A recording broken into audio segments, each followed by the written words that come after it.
जगन्नाथ। आज आम आलोचना करवा दशम श्रेणी इतिहास पुस्तकर चतुर्थ अध्यायर तृतीय पाठ जार नाम होछि कृषिर विकास। जार नाम कौन? कृषिर विकास। आमे जानिछु कृषि होछि ओडिशार प्रधान जीविका एवं धान होछि मुख्य शस्य। कृषि ओडिशार अधिकांश लोकमानंकर प्रमुख जीविका। स्वाधीनता परर ओडिशा सरकार कृषक मानंकर समस्या और तार मौलिक आवश्यकता संपर्क में सचेतन थिले। कहीं ना से सब बेले चेष्टा करुथिले केमिति ओडिशा मध्य आगेइबो एवं केउ माध्यम रे आगेइले केउ माध्यम रे गले ओडिशा मध्य आगे जाई पारिबो। सेति प्रति सरकार मध्य कृषि मानकर समस्या को बुझी पारुथिले एवं तांकर मौलिक आवश्यकता को मध्य पूरण करबा पई चेष्टा करुथिले। जेतेबेले सबुठारु बड़ समस्या थिला प्रकृत रे जमी रे चाष करुथबा कृषक को जमीर सत्याधिकार प्रदान। कारण जे माने चाष करुथिबे से माननकु तांकर अधिकार जदि दिया जिवो ताले से माने कोन करिवे निज बोली भाबिबे एवं भल भाबरे शस्य उत्पादन करिवे। तार मुख्य समस्या थिला जे सेतेबेले जमीदारी माने नै जाउथिले बहुत जमी एवं काम करौथिले ताको पाखरो सब जमीबाड़ी नहीं जाते जहाँ फल लोक मैंने बहुत अभाव अनाटन भितर रोते से जिनस को देखिए सरकार कौन कला जेने जे चाष कर सत्ताधिकारी प्रदान कर अधिकारी दिज्व अधिकार दिज्व से जमी उपर है। चिरस्थायी बंदोबस्त समय अलिया चिरस्थायी बंदोबस्त समय चली आसुवा जमीदारी प्रथा यही समस्या समाधान क्षेत्र में बड़ अंतराय थिला। आमे माने जानिजो चिरस्थायी बंदोबस्त किए करथिले? Lord Cornwallis. चिरस्थायी बंदोबस्त केबे हेतिला एवं कहा द्वारा आरंभ हेतिला? चिरस्थायी बंदोबस्त हेतिला लॉर्ड कॉर्नवालिस को द्वारा 1793 मसीह रे हेतिला। चिरस्थायी मन रखि था चिरस्थायी बंदोबस्त किए करैथिले? चिरस्थायी बंदोबस्त करैथिले लॉर्ड कॉर्नवालिस एवं केते मसीह रे 1793 मसीह रे होइथिला। हला ओडिशार तत्कालीन मुख्यमंत्री हरेकृष्ण महाता सेतबेले मुख्य तत्कालीन से समय रे जेतबेले स्वाधीन होबा परे किए मुख्यमंत्री थिले? आम हरेकृष्ण महाता थिले। यथाशीघ्र जमीदारी प्रथा उच्छेद करिवार सूचना प्रदान करदेले वो ओडिशा विधानसभा रे तत् संक्रांतीय एक विधेयक आगत करथिले। परे षष्ठ दशक रे जमीदारी उच्छेद आईन कार्यकारी है। 1955 मसीह भूदान आंदोलन रे संगृहित यही चाषी मानकर मध्य बांटी दिगला। बुझेला? आदिवासी मानकर जमी जो आदिवासी मानकर जमी जो जेपरी अण आदिवासी माने नहीं न पारिबे सेथि प्रति व्यवस्था करागला एवं भाग चाषी मानकर स्वास्थ्य रक्षा करागला। ता सहित भूदान आंदोलन मुख्य परदा थिले आचार्य विनोबा भावे जहाँकर मूल नाम थिला विनायक नरहरि भावे। भूदान पुरोधार मुख्य किए थिले? भूदान आंदोलन मुख्य पुरोधा थिले आचार्य विनोबा। मन रख आचार्य विनोबांकर मूल नाम कौन थिला? विनायक नरहरि भावे। मन रखिथिबो ला।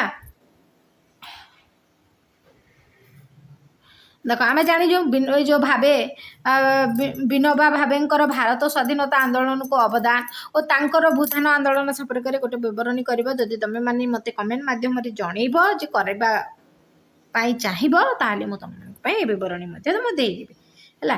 कृषक मानक आर्थिक सहायता जोगाई देबा पाई ओ से मानक ग्राम महाजनकर ललुप दृष्टि रक्षा करने विभिन्न पदक्षेप मान निगला। 1947 मसीहा एक आईन बल ग्राम महाजन एकचाटिया अर्थ करने को नियंत्रित करागला। 1948 रे गति श्रमिक प्रथा उच्छेद करागला। 1976 मसीहा गति प्रथा उच्छेद आईन बल गति प्रथा संपूर्ण भावे उठे दिगला। केते 1976 मसीह संपूर्ण भाव उठे दिगला जो गति प्रथाटा है। कृषक मान चाष कार्य आरंभ समय स्वल्प सुधा ସୁଧ ହାରରେ ଋଣ ଯୋଗାଇ ଦେବା ପାଇଁ ସମବାୟ ସଂସ୍ଥାମାନ ଗଠନ କରାଗଲା। ତା ସହିତ ସରକାରୀ ମୂଳଧନରେ 1948 ମସିହାରେ ରାଜ୍ୟ ସମବାୟ ବ୍ୟାଙ୍କ ପ୍ରତିଷ୍ଠା କରାଗଲା ହେଲା। ସମବାୟ ଆନ୍ଦୋଳନକୁ ସମ୍ପ୍ରସାରିତ କରି ଏହାକୁ କୃଷକମାନଙ୍କ ପାଖରେ ପହଞ୍ଚାଇ ମଧ୍ୟ ଦିଆଗଲା। ତା ସହିତ ପ୍ରାକୃତିକ ବିପର୍ଯ୍ୟୟ ଯୋଗୁଁ ଫସଲ କ୍ଷତିଗ୍ରସ୍ତ ହେଲେ କୃଷକଙ୍କୁ ଟଙ୍କା ବି ଋଣ ଦିଆଗଲା। ଯେତେବେଳେ କ୍ଷତିଗ୍ରସ୍ତ ହେଇଯାଉ, ପ୍ରାକୃତିକ ବିପର୍ଯ୍ୟୟ ହେଲେ କ୍ଷତିଗ୍ରସ୍ତ ହେଇଯାଉଛି, ସେ ସମୟରେ କୃଷକମାନଙ୍କୁ କ୍ଷତିଗ୍ରସ୍ତ ସମୟରେ ଗୋଟେ ଟଙ୍କା ବି ବୋଲି ସେ ଋଣ ତାଙ୍କମାନଙ୍କୁ ଦିଆଗଲା। ତା ସହିତ ଅନେକ କ୍ଷେତ୍ରରେ ଚାଷୀମାନେ ନେଇଥିବା ଋଣ ଛାଡ଼ ମଧ୍ୟ କରିଦିଆଗଲା। ସରକାର ଅଧିକ ଖାଦ୍ୟଶସ୍ୟ ଉତ୍ପାଦନ କର, ତା ସହିତ ନାମକ ଯୋଜନାରେ ପତିତ ଜମିକୁ ଚାଷୋପଯୋଗୀ କଲେ। ଜଳସେଚନ ପାଇଁ ପୋଖରୀ ଖୋଳାଇଲେ। ପୁରୁଣା ପୋତି ହୋଇ ପଡ଼ିଥିବା ପୋଖରୀରେ ପୁନରୁଦ୍ଧାର କଲେ। ନୂଆ ଜଳାଶୟ ଖନନ କଲେ ଏବଂ କୃଷକମାନଙ୍କ ପାଇଁ ହଳ ଲଙ୍ଗଳ ବଳଦ କିଣିଲେ। ରିହାତି ଦରରେ କୃଷକମାନଙ୍କୁ ସାର ବିହନ ଯୋଗାଇ ଦେଲେ ଏବଂ ପ୍ରାକୃତିକ ବିପର୍ଯ୍ୟୟ ସମୟରେ ଲୋକମାନଙ୍କୁ କାମଧନ୍ଦା ଯୋଗାଇ ଦେବା ପାଇଁ ସରକାର ଟେଷ୍ଟ ରିଲିଫ୍ କାର୍ଯ୍ୟ ପ୍ରକ୍ରିୟା ଆରମ୍ଭ କରିଦେଲେ ହେଲା। ଟେଷ୍ଟ ରିଲିଫ୍ କ'ଣ ଦେଖ ଆମେ ଜାଣିବା। ଟେଷ୍ଟ ରିଲିଫ୍ ଏପରି ଏକ କାର୍ଯ୍ୟ ବ୍ୟବସ୍ଥା ଯାହା ସରକାରୀ ଅର୍ଥରେ କାର୍ଯ୍ୟକାରୀ ହୁଏ। ବୁଝିପାରିଲ? ଟେଷ୍ଟ ରିଲିଫ୍ କାର୍ଯ୍ୟକାରୀ ପ୍ରକ୍ରିୟା ଯେଉଁ ଆରମ୍ଭ କରିଦେଲେ, ସେ ଟେଷ୍ଟ ରିଲିଫ୍ ଗୋଟେ ଏପରି ଏକ କାର୍ଯ୍ୟ ବ୍ୟବସ୍ଥା, ସେ କାର୍ଯ୍ୟ ବ୍ୟବସ୍ଥାଟା କେଉଁଠାରେ ହୁଏ? କେବଳ ସରକାରୀ କାର୍ଯ୍ୟ ଅର୍ଥରେ କାର୍ଯ୍ୟକାରୀ ହୋଇଥାଏ। ଯେତେବେଳେ ପ୍ରାକୃତିକ ବିପର୍ଯ୍ୟୟ ସମୟରେ ଲୋକମାନଙ୍କୁ କାମଧନ୍ଦା ଯୋଗାଇ ଦେବା ପାଇଁ ସରକାର ଗାଁ ଗହଳିରେ ଟେଷ୍ଟ ରିଲିଫ୍ କାମର ବ୍ୟବସ୍ଥା କରନ୍ତି। ଲୋକମାନେ ରାସ୍ତାଘାଟ, ପୋଖରୀ ଖୋଳା ପ୍ରଭୃତି କାମରେ ଶ୍ରମଦାନ କରିଥାନ୍ତି ଓ ବଦଳରେ ତାଙ୍କୁ ଅର୍ଥ, ଖାଦ୍ୟଶସ୍ୟ ମିଳିଥାଏ। ରିଲିଫ୍ ଭଳି ଏହା ଏକ ମାଗଣା ପ୍ରାପ୍ତି ବ୍ୟବସ୍ଥା ନୁହେଁ। ରିଲିଫ୍ ଭଳି ଏହା ମାଗଣା ବ୍ୟବସ୍ଥା ନୁହେଁ। ଟେଷ୍ଟ ରିଲିଫ୍ଟା ମାଗଣା ରିଲିଫ୍ ଭଳିଆ ନୁହେଁ। ଏବଂ କୃଷି ଶିକ୍ଷା ଓ ଗବେଷଣା ପାଇଁ ଓଡ଼ିଶା ସରକାର ଏକ କୃଷି ମହାବିଦ୍ୟାଳୟ ଓ ପରେ ଏକ ବିଶ୍ୱବିଦ୍ୟାଳୟ ପ୍ରତିଷ୍ଠା କରିଥିଲେ ହେଲା। ଗୋଟେ ଫାଷ୍ଟ ଓଡ଼ିଶା ସରକାର ଗୋଟେ କୃଷି ମହାବିଦ୍ୟାଳୟ କଲେ ଏବଂ ତାପରେ ଏକ ବିଶ୍ୱବିଦ୍ୟାଳୟ ପ୍ରତିଷ୍ଠା କଲେ। ଏହାକୁ ଛାଡ଼ି ଓଡ଼ିଶାରେ ଅନ୍ୟ କେତେକ କୃଷି ଗବେଷଣା କେନ୍ଦ୍ର ପ୍ରତିଷ୍ଠା କରାଗଲା। ଏଠାରୁ ଉଦ୍ଭୂତ ଜ୍ଞାନ କୌଶଳ କୃଷକମାନଙ୍କ ପାଖରେ ପହଞ୍ଚାଇବାର ବ୍ୟବସ୍ଥା ହେଲା। ଜମିର ଉର୍ବରତା ବଜାୟ ରଖିବା ପାଇଁ ଓଡ଼ିଶା ସରକାର ବିଭିନ୍ନ ପ୍ରୟୋଗଶାଳା ପ୍ରତିଷ୍ଠା ମଧ୍ୟ କଲେ। ତା ସହିତ ଆଧୁନିକ ପ୍ରଣାଳୀରେ କୃଷି ପାଇଁ ପ୍ରଦର୍ଶନୀ କୃଷି କ୍ଷେତ୍ରମାନ ପ୍ରସ୍ତୁତ କରାଗଲା। ଫଳ ଚାଷ ପାଇଁ ଅନୁଗୁଳ, ଫଳ ଚାଷ ପାଇଁ କେନ୍ ଜାଗାରେ ଫଳ ଚାଷ ହେବ, ଅନୁଗୁଳ, ପଟ୍ଟାଗି ଏବଂ ଜିଲ୍ଲା କ'ଣ ଉଦୟଗିରିରେ କେନ୍ଦ୍ରମାନ ପ୍ରତିଷ୍ଠା କରାଗଲା। ଏଠାରେ ଫଳ ଗଛ ଚାରା ଓ କଲମୀ ପ୍ରସ୍ତୁତ ହୋଇ କୃଷକମାନଙ୍କୁ ବିତରଣ ମଧ୍ୟ କରାଗଲା ହେଲା। ବନ୍ୟା ଦାଉରୁ ଫସଲକୁ ରକ୍ଷା କରିବା ପାଇଁ ଲୁଣ ନଦୀ ବନ୍ଧମାନ ତିଆରି ମଧ୍ୟ କରାଗଲା। ବୁଝିଲା ନା ନାହିଁ? ବନ୍ଧ ଗୁଡ଼ାକ ତିଆରି କରାଗଲା। ତାପରେ ଏବେ ଆମେ ଦେଖିବା ଜଳସେଚନ ଏବଂ ବନ୍ୟା ନିୟନ୍ତ୍ରଣ ବିଷୟରେ। କେମିତି ଜଳସେଚନ କରାଯାଉଛି ଏବଂ ବନ୍ୟାକୁ କିଭଳି ଭାବରେ ନିୟନ୍ତ୍ରଣ କରିବା ପାଇଁ ଓଡ଼ିଶା ସରକାର କେଉଁ ପଦକ୍ଷେପ ମାନ ଗ୍ରହଣ କରିଛନ୍ତି ଏବଂ କେମିତି ଭଲ ଭାବରେ ଉପଯୋଗୀ ହୋଇପାରୁଛି ତା ବିଷୟରେ ଆମେ ଆଲୋଚନା କରିବା। ଜଳସେଚନ ଓ ବନ୍ୟା ନିୟନ୍ତ୍ରଣ ପାଇଁ ଓଡ଼ିଶାରେ ସର୍ବବୃହତ୍ ବହୁମୁଖୀ ଯୋଜନା ଥିଲା ହୀରାକୁଦ ନଦୀବନ୍ଧ ଯୋଜନା। କେଉଁଠାରେ ଅଛି ହୀରାକୁଦ? ଆମେ ଜାଣିଛୁ ହୀରାକୁଦ ନଦୀବନ୍ଧ ଯୋଜନା। ହୀରାକୁଦ କେନେ ଅଛି? ସମ୍ବଲପୁର ଡିଷ୍ଟ୍ରିକ୍ଟରେ ଅଛି ନା ନାହିଁ? ଓଡ଼ିଶାର ବଡ଼ ବନ୍ଧ ହୀରାକୁଦ ବନ୍ଧ। ସେ ହୀରାକୁଦ ନଦୀବନ୍ଧ ଯୋଜନା, ଏହି ଯୋଜନାର 3ଟି ମୁଖ୍ୟ ଉଦ୍ଦେଶ୍ୟ ଥିଲା। ଯେତେବେଳେ ନଦୀବନ୍ଧ ଯୋଜନା କରାଗଲା, ହୀରାକୁଦ ନଦୀବନ୍ଧ ଯୋଜନା, ତାର ମୁଖ୍ୟ ଉଦ୍ଦେଶ୍ୟ ଥିଲା କେତୋଟି? 3ଟି ମୁଖ୍ୟ ଉଦ୍ଦେଶ୍ୟ ଥିଲା। ସେଗୁଡ଼ିକ ହେଲା ମହାନଦୀ ତ୍ରିକୋଣଭୂମି ଅଞ୍ଚଳରେ ବନ୍ୟା ନିୟନ୍ତ୍ରଣ କରିବା, ମହାନଦୀ ତ୍ରିକୋଣଭୂମି ଅଞ୍ଚଳରେ ବନ୍ୟା ନିୟନ୍ତ୍ରଣ କରିବା, ସମ୍ବଲପୁର ବଲାଙ୍ଗୀର ଜିଲ୍ଲାରେ ଜଳସେଚନ ବ୍ୟବସ୍ଥା କରିବା, ଜଳବିଦ୍ୟୁତ ଶକ୍ତି ଉତ୍ପାଦନ କରିବା, ହୀରାକୁଦ ଜଳଭଣ୍ଡାରରେ ମାଛ ଚାଷ କରିବା ଥିଲା ଅନ୍ୟ ଏକ ଉଦ୍ଦେଶ୍ୟ। ଏହି ଯୋଜନାଟି କେନ୍ଦ୍ରୀୟ ଜଳ ଆୟୋଗ ଦ୍ୱାରା ଓଡ଼ିଶାରେ କାର୍ଯ୍ୟକାରୀ ହୋଇଥିଲା। ଏହାର ବାସ୍ତବିକ ନିର୍ମାଣ କାର୍ଯ୍ୟ 1948 ମସିହାରେ ଆରମ୍ଭ ହୋଇ 1956 ମସିହାରେ ପ୍ରାପ୍ତ ହୋଇଥିଲା। ଏହାପରେ ଓଡ଼ିଶାରେ ଅନ୍ୟ କେତୋଟି ବୃହତ୍ ବହୁମୁଖୀ ନଦୀବନ୍ଧ ଯୋଜନା କାର୍ଯ୍ୟକାରୀ ହୋଇଥିଲା, ଯାହାକି ଆନ୍ଧ୍ରପ୍ରଦେଶର ସହଯୋଗ ମାଛକୁଣ୍ଡ ଯୋଜନା, ତା ସହିତ କୋରାପୁଟର ଅପର कलाब योजना, इंद्रावती योजना, रेंगाली भीमकुंड योजना ओडिशा रे जलसेचन क्षेत्र में बेस सहायक होइथिला। यह छड़ा ओडिशार विभिन्न स्थान में अनेक मध्यम जलसेचन योजना कार्यकारी होइछि। जलसेचन सुविधा नथिबा स्थान मानकरे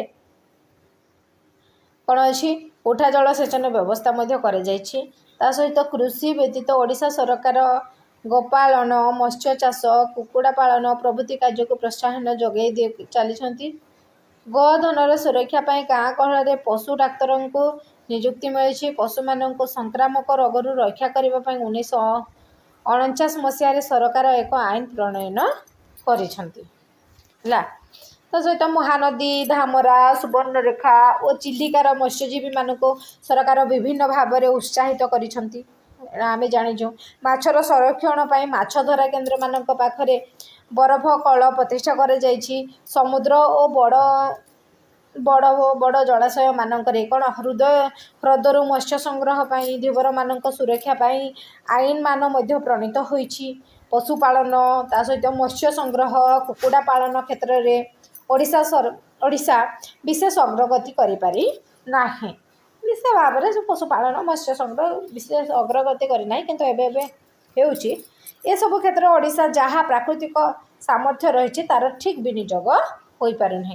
ओडिशार कृषक एवं मध्य समस्या घेर में बन्या, मरुड़ी और बात्या एवं भी तापाई समस्या रही सहित सृष्टि कर देख समय समय हठात बन्या पलि आसूँ, हठात मरुड़ी हो जाए, हठात बात्या हो जाए, हठात भूमिकंप हो जाए, बहुत क्षयक्षति करुच्ची किंतु सरकार से प्रति सचेतन होती एवं कृषक मान तारा मूल्य दौरान क्षतिपूरण दौरान उत्पादित द्रव्य ठीक मूल्य रे बिक्री हो पारुना। अभावी बिक्री तापाई क्लेशदायक होछि। उत्पादित सामग्री ठीक मूल्य न मिलबार तार आर्थिक स्थिति दोहली जाउछि। जहाँ हेले भी मनीष पाई खाद्य दरकार, तेणु कृषिर उन्नति करने को हेब। ग्रामांचल विकास पाई दृष्टि देवाकू पड़िबो। ओडिशार कृषिर विकास पाई कौन समयक्रमे कृषि विभाग अधीन में 4 गोटी निर्देशालय कार्य रही। मन रखि था कृषिर विकास पाई कृषि विभाग अधीन में 4 गोटी निर्देशालय कार्य रही। से गुड़िक कौन कौन है?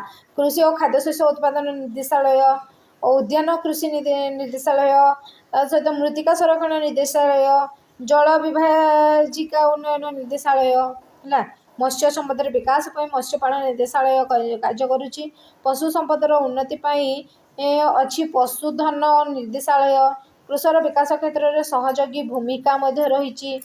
सहित कौन निर्वाह करुछंती केतेक निगम अनुष्ठान, से गुड़िक है ओडिशा राज्य विहन निगम, ओडिशा कृषि शिल्प निगम, कृषि संप्रसारण परिचालन प्रतिष्ठा, ओडिशा काजू उन्नयन निगम, ओडिशा कृषि क्रमोन्नति और विनियोग निगम है। ओडिशा कृषि वैषयिक विद्यालय कृषि विभाग अधीन में प्रशिक्षण प्रतिष्ठान गुड़िक कृषक मान प्रशिक्षण और दिग्दर्शन देवार गुरुत्वपूर्ण दायित्व ग्रहण करुच्ची। कृषि गवेषणा कार्य अब्याहत अच्छी। कटक केन्द्रीय धान गवेषणा प्रतिष्ठान ता सहित कौशल्या रंगर केन्द्रीय मधुर जल मत्स्य चाष केन्द्र और राज्य सरकार कृषि गवेषणा केन्द्र, साक्षी गोपाल नारिकल गवेषणा केन्द्र, कृषि विज्ञान महाविद्यालय गुड़िक ओडिशार कृषक मान उन्नत कृषि विज्ञान संबंधी ज्ञान प्रदान करुवा सामर्थ्य रही। यह व्यतीत 1976 मसीह कौन होती अनेक कृषि विज्ञान केन्द्र ओडिशा रे प्रतिष्ठा हो जाए। 1976 मसीहा बेलू बहुत केन्द्र ओडिशा रे प्रतिष्ठा हो गला। आखापाखी अंचल में कृषक मान कौन वैज्ञानिक दिग्दर्शन देवाई कृषि कार्य केन्द्र मान कार्य मान रहा। अभावी बिक्री समस्या को रक्षा करने सरकार सीधा सड़क कृषक मान धान संग्रह व्यवस्था कर टिकेट काटी दौरान सीधा धान नहीं बिकी दौरान है ना नहीं। ताले कटक रे अच्छी आम धान चेकअप होजी है ना नहीं। ताले वीडियो भल लगी लाइक कर, शेयर कर, कमेंट कर, सब्सक्राइब कर दियो ना। जय जगन्नाथ।